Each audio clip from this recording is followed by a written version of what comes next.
Students, uh, my name is Praveen. Welcome to our next second video on PLC.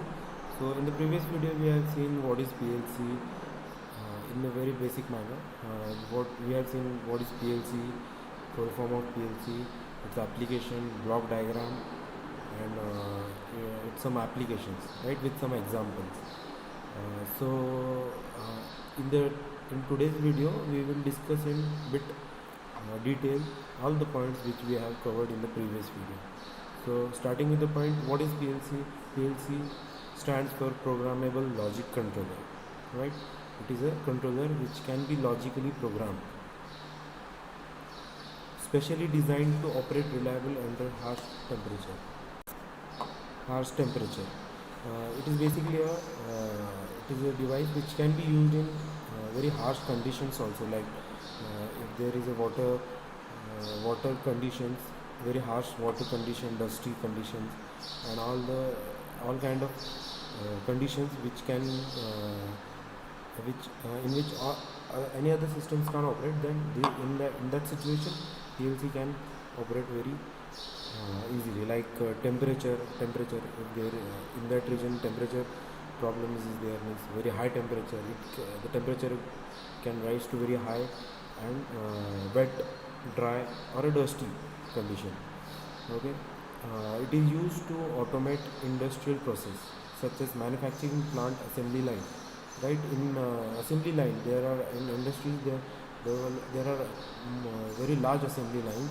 In that case PLC is a sufficient device, a reliable device. Okay, the next is the ore processing plant. Third one is the waste water treatment plant. Okay, remember these 3 points. Next is the it shares many features like our personal computer at home, right? We have most of us have a personal computer at home. We have power supply, right? A CPU, input and output module. Like input is the keyboard and mouse, output is the display which we are using, right? The only biggest difference between PLC and our personal computer is that PLC can perform discrete and continuous functions. It are the functions which can be programmed in the continuous manner or a discrete functions, like as we have seen in mathematics that what are discrete and continuous functions. That these functions cannot be performed by the normal PC. Okay, so this type of PLC can be used, mostly this functioning discrete and continuous functioning PLCs are suited for industrial environment. So it plays a crucial role in the field of automation using SCADA system, right? So it as we have seen in the previous video also, that PLC is the most important part for automation purpose. Okay, so for automation means with the help of SCADA system. So what is SCADA? We will look in the next videos, right? So what basically is the SCADA is the supervisory control and data acquisition, right? It is a supervisory control and data acquisition. So what is that means?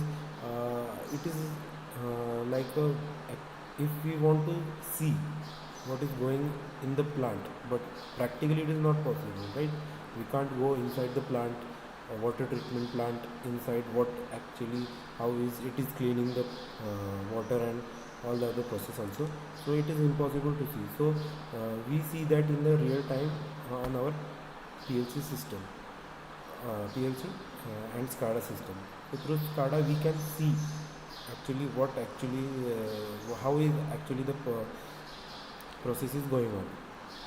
Okay, so the SCADA system is used with the PLC and which can be used for automation. So in the next video we will see the SCADA system. So with the history, as we have seen in the previous video, that it is invented by Dick Morley in 1964. Its main functions its main function will be a timing. It controls the timing, counting, comparing, and processing various analog signals like voltage and current, right? So the main advantage is that it can back and change a PLC. Means what is that? means we can rewrite the program again and again and again, and we can store it in the programming device so that new controls can be implemented in the system. Okay, so instead as compared with the hardwired control system, that conventional control system, which is used to have many wires. So if any kind of damage occurs in the wires or any kind of short circuit happens, then we have to replace all the wire with the new wire. So it's basically a time consuming system. So we have to start from the scratch after for repairing that system and all. Okay, so how does a PLC work? The next point is how does a PLC work? So we will understand this point with the points, okay, so that we can understand the process very easily. So the first step is the operating system starts cycling and monitoring of the time. Okay, so operating system means in our personal computer we have operating system like Windows, XP and all. Okay, so when we start the PC, that the cycle starts, right? It starts cycling and monitoring of the time. Means it takes some time to operate and get start, right? In similar case in PLC also it is there that it starts cycling and monitoring of the time. Okay, the second point is the CPU start reading the data from the input module. Okay, in our personal computer we have CPU, right? Central processing unit. The CPU, what's the function of CPU? CPU actually takes the input which we give, right? So in similar case in PLC also, CPU start reading the data from the input module. All right, from the input module it takes the data and starts processing and also checks the status of all the inputs. Also the inputs which are given to the input module, it also checks the status of that inputs, right? Third point is CPU executes the program in relay ladder logic.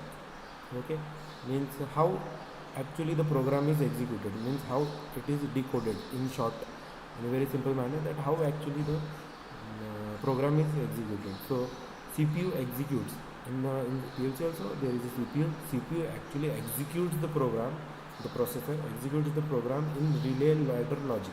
What is the relay ladder logic? It is a programming method. Actually there are many methods, but it is the simple method which we will discuss in the further videos. So it is a relay ladder logic. It is a programming type. So don't worry about that. We will see in the next video. CPU performs all the internal diagnosis and communication tasks. So what is internal diagnosis? If any kind of fault occurs and any kind of problem occurs inside the CPU, then this is resolved by the CPU only. And also it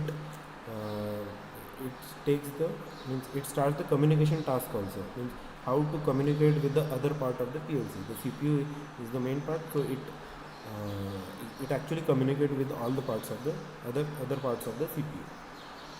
Okay, the fifth point is according to the programming results. Means as we have said the program. Okay, so we know the output, right? So we have to program it and we have to store it in the programming device. So according to the programming result, okay, it writes the data. Means who writes the data? The CPU writes the data according to the program stored. CPU writes the data and into the output module. The input is given, right? The processor processes that information, and that processed information, the data, the output is given to the output module, right? Input, processor, output. So remember this in power supply. So the sixth point is the process continues as long as PLC is in the run mode. Okay, as we know that we have given the supply. When we have given the supply, that it is in the run mode. So all the process continues as we have given the supply. If we turn off the supply, then it will stop running the process and the PLC stops working. Okay, now let's see again what are the inputs. Inputs are like sensing device. In the previous video we have seen that sensors are the input devices we can use. So first is the accelerometer, weighing scale, right? Weighing scale is there. hardwired signals, and etc. Power supply. In the previous video means we didn't see the what exactly the voltage used for the PLC. So in this module, means power system module, in this module AC is converted. So as we have discussed, all the parts CPU and input output module needs a DC voltage, but we are giving a AC, right, 230 volt AC. So it should be converted to the required voltage. So what is the voltage for operating the PLC? It is generally works on 24 volt DC supply, right? So 24 volt DC supply is given to the PLC. Next is the CPU module and memory. Okay, so what is CPU module? That is the processor. In between there is a processor. Memory devices are ROM and RAM memory. ROM is operating RAM. What in the ROM? What is ROM? Read only memory. Okay, so in ROM, operating systems are stored, drivers are stored, and the programming application programmings are stored, right? And next is the RAM. RAM is the random access memory. So all the programming which we will be using for our controlling purpose. So RAM, in RAM programs and all the data are stored. So the next point is CPU.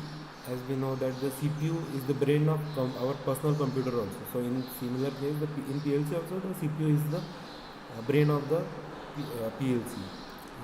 So it is of the type octal or hexagonal. So we will see in the next video. It is basically a microprocessor based CPU, right? We all know that what is a microprocessor. So basically there are two types of processor, okay, which can be incorporated with the PLC. There are actually two types of processor, mostly a single bit, okay, or a word processor. Single bit or a word processor. So what is single bit? A 1 bit processor or a single bit processor performs logic functions and or XOR, okay.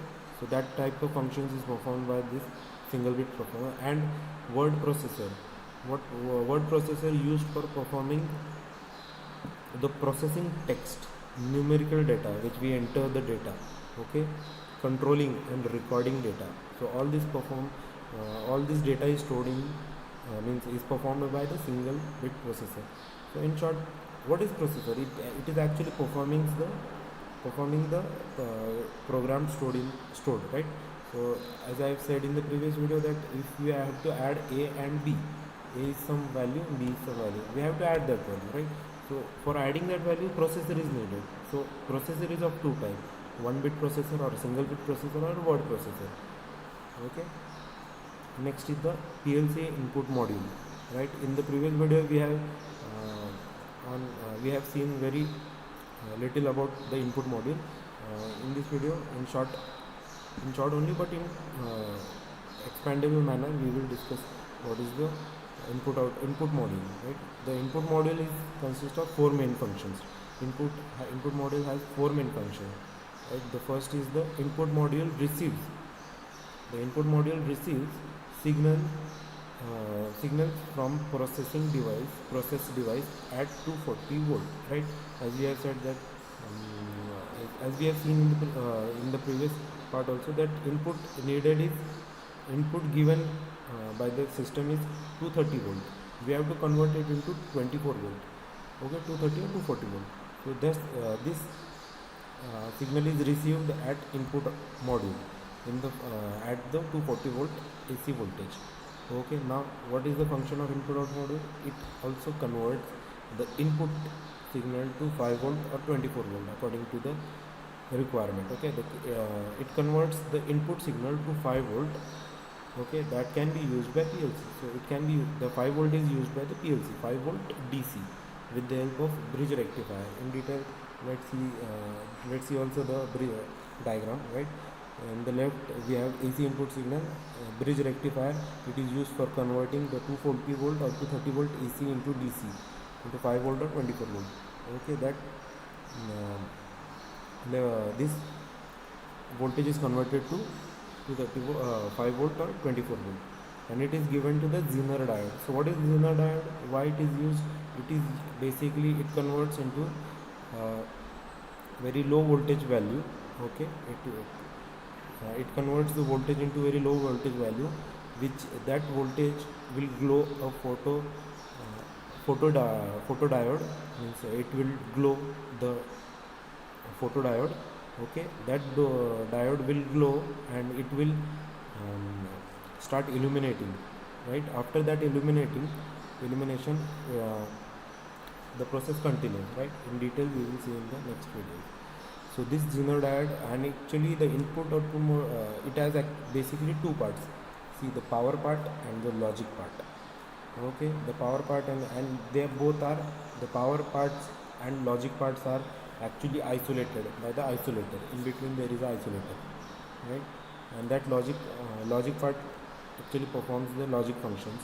And here is the, and about that logic block, there is a glow, means a light bulb which glows, that input has been received, and it is given to the processor with 5 volt DC.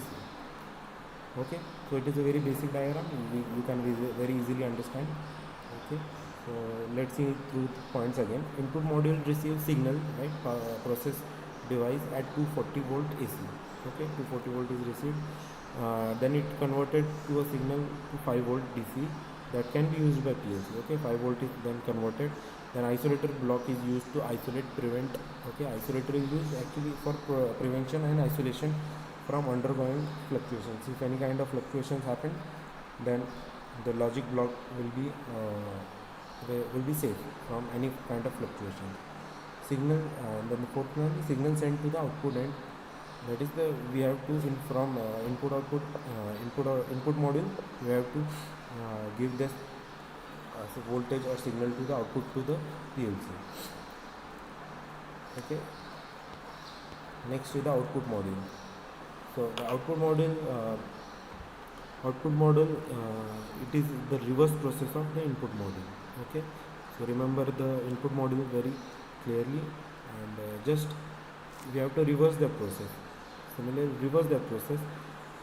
Okay, so from the processor, 5 volt DC is given to the logic diagram. Here also, with the help of isolator, two sections are protected or isolated: logic section and the power section. Okay, through logic section, same all the same functions are there. Okay, so no need to explain it. So again, what are the types of PLCs? Right, PLCs are categorized into two parts. Okay, the first is the fixed or compact PLC. It is a fixed or a compact PLC. Okay, the second one is the modular PLC. Remember, the fixed and the modular PLC. Okay, the first is the fixed or a compact PLC. So why it has given a fixed? So it has fixed number of input output modules and external input output cards, right? Means it is given by a fixed number of inputs and a fixed number of outputs. So we cannot exceed the inputs and outputs. Okay, remember that. Fixed PLC and a modular PLC. In fixed PLC, we cannot increase the input and output also. Okay, so the second point is no capability to expand. Okay, third point is input output decided by manufacturer. Okay, the manufacturer which manufacture that PLC only decide the fixed number of inputs and outputs. Within industries only, the input and output is decided. User cannot change the input and output. Okay, so and the second is the modular PLC, right? So it is basically, we can increase the input output in modular PLC.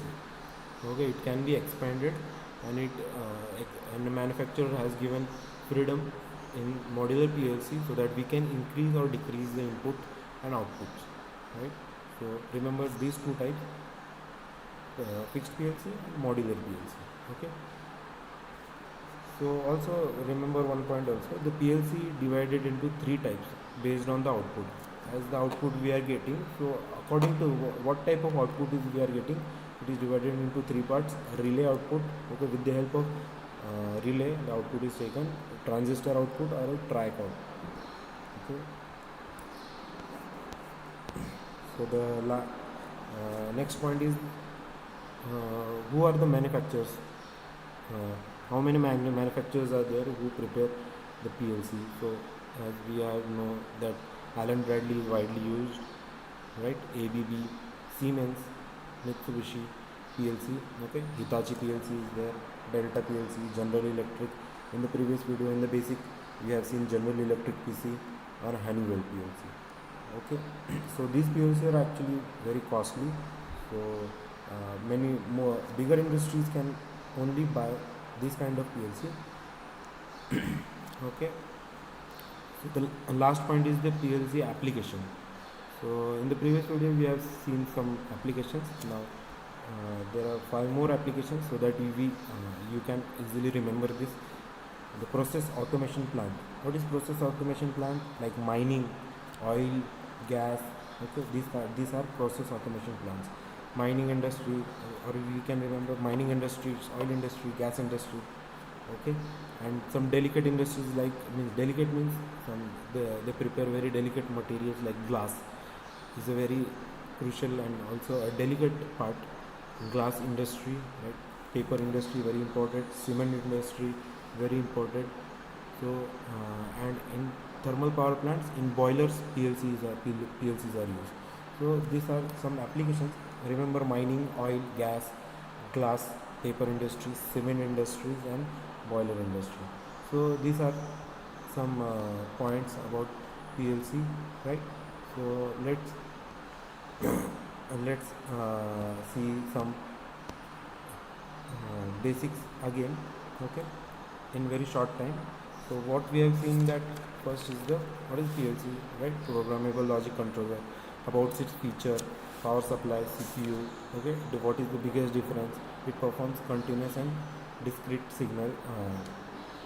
Okay, with the help of SCADA. Who invented it? Dick Morley in 1964. Okay, it is the best replacement for hardwired or conventional relays. How does a PLC work? Right, we have seen that it cycles and monitors the time. CPU reads the data, CPU executes the data according to the program stored, right? It writes the data into the output. Okay, inputs are there sensing. What are the input? Accelerometer, weight, scale, hardware, power supply, 24 volt DC, 5 volt DC. Okay, CPU module with the help of RAM and ROM. Okay, types of PLC like single bit and word processor. PLC input module we have seen in detail, right? Input receive signals from the processor at 240 volt, and it processes the data. We have seen the block diagram also. The block diagram. Remember this block diagram. Okay. And the output module, it is the reverse of the input module only. And types of PLC: fixed PLC, compact PLC, and okay. Also types with some detail. Fixed PLC, we cannot increase the input output module, no capability to expand, and it is mainly decided by the manufacturer also, right? And modular PLC, we can increase the input output. Okay. And 3 types of output based relays for PLCs.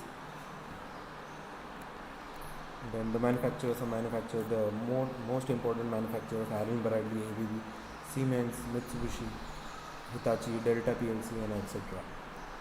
And it's some applications. So remember this application so that you can write in your paper very easily. Okay. So that's all in this video. We will discuss some programming and some other important points in our next video. And kindly watch our previous video also, because I have explained in very simple manner in the previous video about what is PLC and all that. And in this video also I have given some detailed points about PLC.